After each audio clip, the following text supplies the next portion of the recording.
Hello and welcome to TT Miniatures. This is a mildly special episode. I've decided I'd like to get back into playing Battlefront's NAM, and I've got the book here somewhere. Here we go. Ta-da!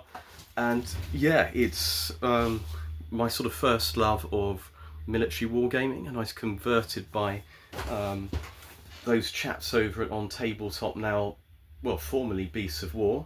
So that's Mr. Warren Johnson. This is largely your fault, and to a lesser point, a Mr. Dave's shoulder. And but yeah, I've got a load of miniatures that I started off years ago, probably about 12 years ago, after seeing that. And I've got sets made up here. This is a Jap Guerrillas, where we've got a full company, everything I need. To basically get an army up and going, and I've decided that for On Tabletop's yearly Spring Clean Challenge, I'd like to get back into NAM. So also I need to convert a couple of my mates into it. I've had a go years ago with a few mates who wouldn't usually try wargaming, and so it could be a way of getting them back into it. And but to start off, I want to do a bit of reading. The Perfect War, Techno War in Vietnam by James William Gibson, and I wasn't reading that off the reflection, is the perfect way of getting into it. It's really well written, it's quite challenging, some of the subjects are fairly tough, but it just shows you how complex that war was. And he describes the people involved in terms of the Vietnamese people as not just basically North versus South. It's a whole sort of checkerboard of interests, and there's lots of different people groups as well. But also, it's surprising what went on there and how the war was fought. And so you cannot read this book without a reasonably strong reaction. But in terms of wargaming, I'm starting off with Osprey, and we've got here basically some fantastic images of some of the participants, and because it was complex. And Armies of the Vietnam War 2 is showing a few plates of various types of, first we've got sort of communist guerrillas. Basically these are the guys who are the Viet Cong, etc. And it also shows other groups as well, such as we've got ARVN units here, and that's Army of the Republic of Vietnam. So we don't really hear much about those, but Battlefront's got a great range of miniatures to represent those guys on the tabletop, and they've got basically lots of guys with American kit of varying quality. You also get really sort of bad units that are going to sort of flee and not fight effectively, but there are some real sort of hard nuts there as well with airborne troops. But also you can get mech infantry and armoured units, so you can use tanks like get Walker Bulldogs on the table, or Pattons. They also have, surprisingly, riverine craft as well.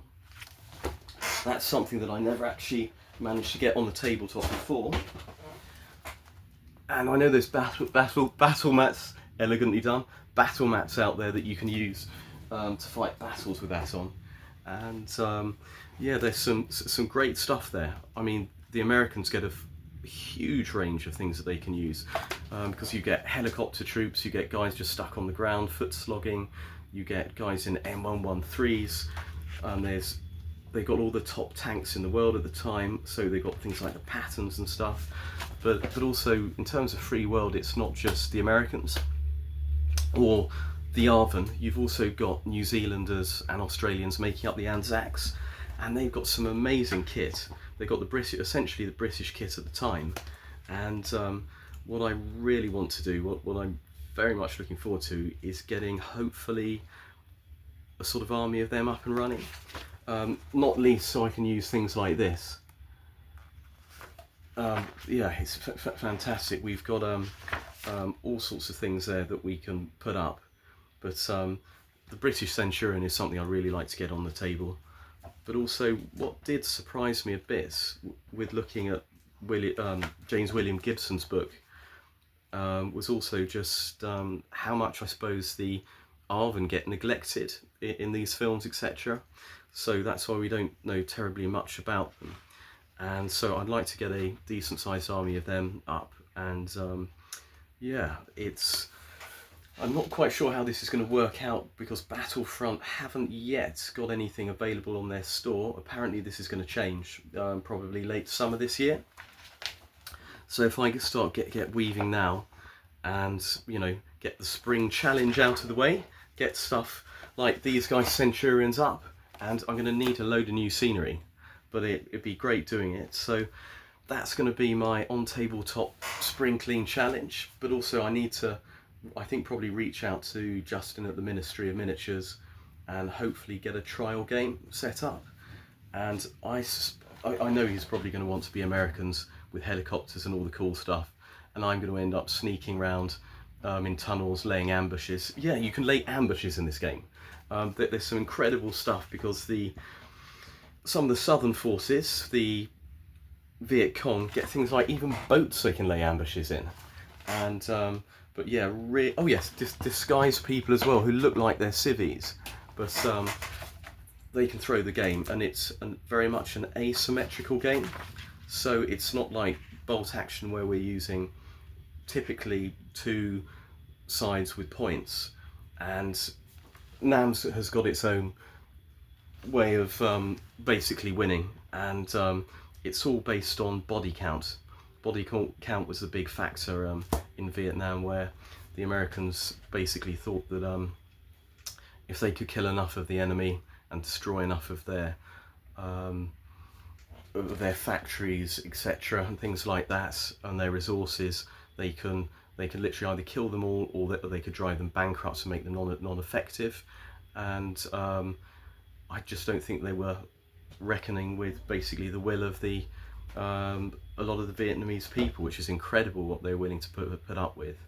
But yeah, it's, if you're playing basically the communists, you've got to expect to take really heavy casualties, but with rare assets like tanks and things like that, you only get a few of them.